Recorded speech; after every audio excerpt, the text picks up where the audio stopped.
Nilamon ng lagpastaong storm surge ang ilang bahay sa tabing dagat sa Tanza, Cavite. At ayon sa lokal na pamahalaan, mahigit 1,000 pamilya sa mga coastal barangay ang balak i-relocate simula po sa susunod na taon. Saksi, si Jonathan Andal. Magdala na yung pintuan doon. Pumasok na sa mga bahay ang mga alon sa barangay Halayhay, Tanza, Cavite. Nilamon ng dagat ang mga digding, bubong, gamit at haligi ng ilang tirahan dito. Ang storm surge, sabi ng mga residente, umabot daw ng lagpas tao. Naglagay pa sana sila rito ng mga malalaking sandbag panangga sa alon pero walang binatbat. Tinan mo nyo itong cottage na ito. Ang naiwan po na lang, itong upuan. Pero sabi ng mayari, meron daw ditong kama, ito yung kanyang kusina, may bubong, lahat daw yun tinangay ng alon papunta dun sa dagat. Sugat-sugat si Melanie nang tamaan ng kumalas na kahoy ng kanilang bahay. Tumama po sa paa ko. Hanggang dito sir. Ayan, Opo, hirap-hirap po kami. Pag bagyuhan, kailangan lumikas. Ay, yung mga anak ko po natatakot na rin sa pag malaki po alon.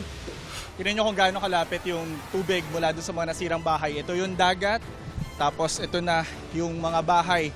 Hindi ko po alam kung ano pong talagang reason bakit po parang habang tumatagal umuunti po yung buhangin. Dapat po talaga wala nang bahay talaga dyan sa may tabing dagat ho. Kasi sobrang lapit na ho eh. Yung iba naman ho nabigyan na rin ng pabahay. Kaso anong naging problema ho, bumalik pa rin dyan. Kasi binenta nila yung pabahay na binigay sa kanila. Pero ngayon ho, sa pamumuno po natin, hihigpitan po natin yan. Talaga ho pag sila nailipat po natin, nasisiguraduhin po namin hindi na sila makakabalik po doon. Sabi ni Tanza Mayor Arcangelo Matro, 1,300 na pamilya sa 13 coastal barangays ang plano nilang i-relocate sa libreng pabahay ng provincial government simula sa susunod na taon. Pero meron ding ayaw umalis sa tabing dagat. Kung malayo, dito hanap buhay namin.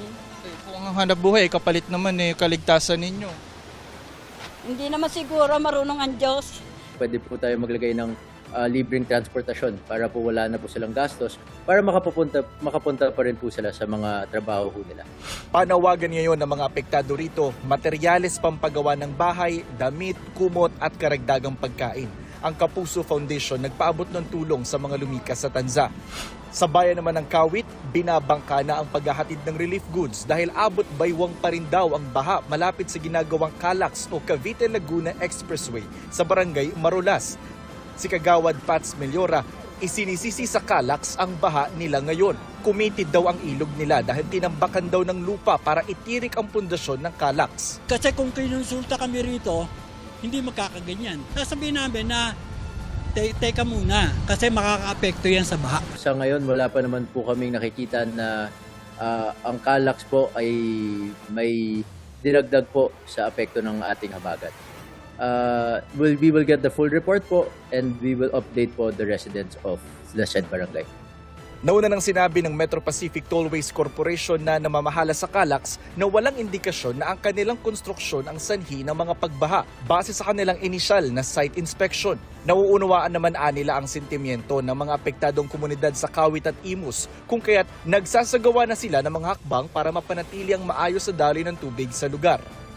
Ang nakita ng Kapitolyo na dahilan ng mga pagbaha, mga baradong daluyan ng tubig. Sa tingin ko po kasi, ang waterways po natin ay na-cover ng basura. We're doing clearing operations na rin po now at malilinis po natin at mawawala na rin po ang baha dito sa lalawigan ng Cavite.